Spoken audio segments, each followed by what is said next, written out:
Cars, schools, hospitals. Artificial intelligence and robotics are seeping further and further into our lives.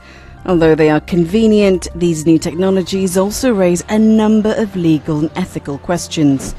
These are some of the challenges being brought to light by the Panel for the Future of Science and Technology of the European Parliament, STOA, whose studies are guiding MEPs through the legislative process.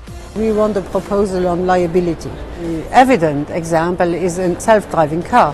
For the moment it's the driver who is liable if there is an accident. But if I'm not driving anymore, then of course I cannot be liable for an accident caused by my car. And then in this case, who is liable? Is it the producer? Is it the software provider? Is it the network provider? So these questions have to be solved. 75% of EU citizens acknowledge that digital technologies have a positive impact on their quality of life.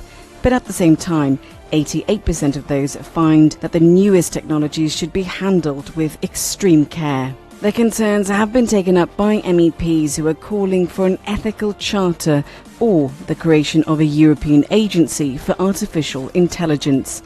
It would be tasked with identifying any negative impact on citizens and investigating possible human rights violations. We need expertise, and for the moment the greatest expertise is in the industry. And I believe that as consumer, as policymaker, we need independent expertise. So this is why I think we would need a European agency.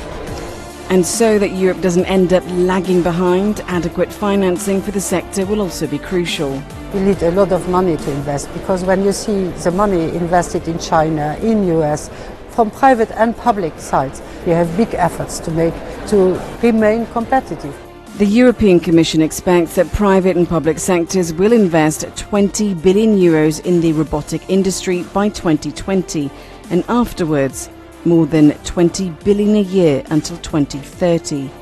MEPs want to concentrate public support on strategic sectors such as health, energy, transport and cybersecurity.